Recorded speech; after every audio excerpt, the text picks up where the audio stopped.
लिए सभी ट्रेनें रद्द कर दी गई हैं। कई जगहों पर रेलवे ट्रैक पर भूस्खलन हुआ है। देखिए, ये 2023 वाला मंजर फिर से रिपीट हो रहा है। आपको याद होगा 2023 में भी इसी तरह पूरे के पूरे रेलवे ट्रैक उखड़ गए थे और एक बार फिर से ये शिमला से तस्वीरें सामने आई हैं, जहां रेलवे ट्रैक पर ये भूस्खलन की खबर है। कालका से शिमला जो रेलवे ट्रैक है, वहां के लिए सभी ट्रेनें फिलहाल रद्द कर दी गई हैं। राजधानी शिमला के लिए सभी तरह की ट्रेनें रद्द कर दी गई हैं और जहां तहां रेलवे ट्रैक पर भी भूस्खलन हो रहा है। आप देखिए, रेलवे ट्रैक पूरी तरह से बाधित है। इसी तरह की परिस्थितियां हमने साल 2023 में देखी थी, 2024 में भी इसी तरह की परिस्थितियां थी। हालांकि पिछले साल थोड़ा कम नुकसान था, लेकिन इस साल हिमाचल प्रदेश में मानो प्रलय आ गया हो, देवभूमि में मानो देववाणी सत्य हो रही है। और शिमला से ये तस्वीरें सामने आई हैं, जहां सभी ट्रेनें फिलहाल रद्द कर दी गई हैं। कई जगहों पर रेलवे ट्रैक पर भूस्खलन हो रहा है। शिमला कालका हेरिटेज ट्रैक पर भूस्खलन हुआ है। एक हेरिटेज ट्रैक है और रणबीर का सीधे रुख करते जुड़ चुके हैं हमारे साथ शिमला से। रणबीर, 2 से 5 सितंबर तक सभी ट्रेनें रद्द कर दी गई हैं।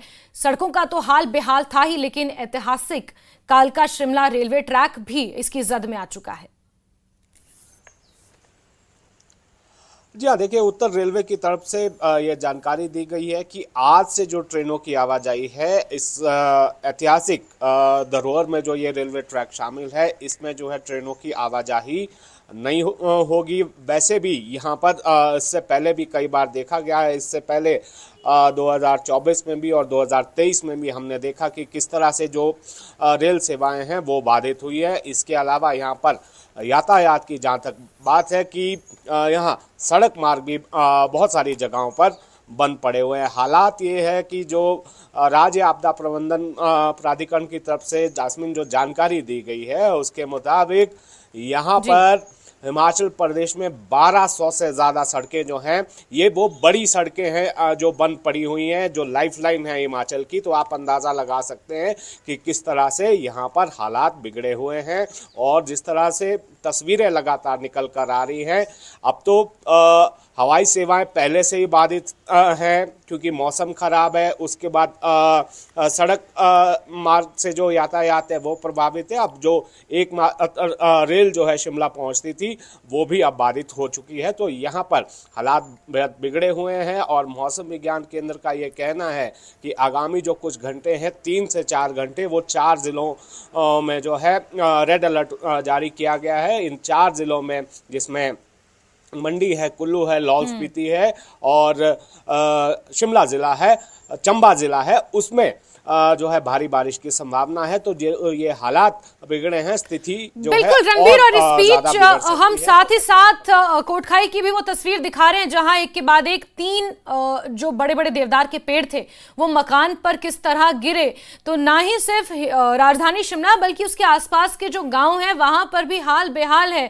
रणबीर, आपसे जानना चाहेंगे कि किस तरह से प्रशासन यहां पर एहतियात बरत रहा है, लोगों के लिए किस तरह से प्रशासन ने एडवाइजरी जारी की है। देखिए, पिछले कल मुख्यमंत्री ने विधानसभा के मानसून सत्र के दौरान सदन के भीतर से ये घोषित किया कि हिमाचल प्रदेश अब जो है आपदा प्रभावित क्षेत्र है। और मुख्यमंत्री ने ये भी कहा कि अब इसे कब वापस लिया जाना है, ये मौसम पर निर्भर करेगा। देखना होगा कि इससे जो है केंद्र सरकार से मदद कितनी हिमाचल को मिलती है।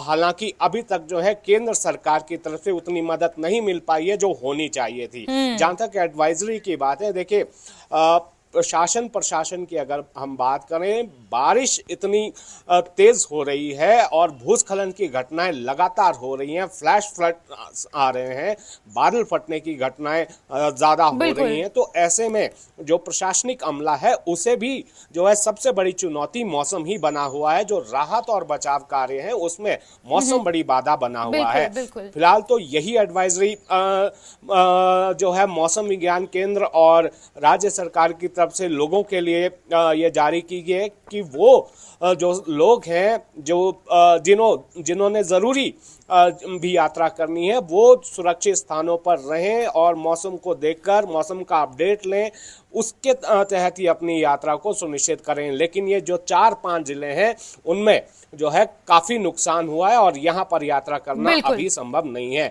तो हालात बहुत ज़्यादा नाजुक हैं। हिमाचल प्रदेश के कई जिले ऐसे हैं जहाँ पर बिजली पानी कई दिनों से बिल्कुल नहीं है। बिल्कुल और पिछले रणबीर, कल शाम और तक जो की जानकारियां अपडेट है सामने आ जासप्रीत रही हैं हिमाचल उसके में, मुताबिक लोगों का ये कहना है कि 8 से 9 दिनों में, 10 दिनों में 2 बार, एक बार पानी की सप्लाई बहाल हो रही है। यही हाल हर जगह का है। आप और हम तो हिमाचल से ये बेहतर समझते हैं, अपने घर वालों से लगातार कांटेक्ट में हैं और उनका यही कहना है कि हाल यहाँ पर बेहाल है, घर से बाहर निकलना दूभर हो गया है। रणबीर, बहुत शुक्रिया हमारे साथ जुड़ने के लिए, जानकारियों के लिए।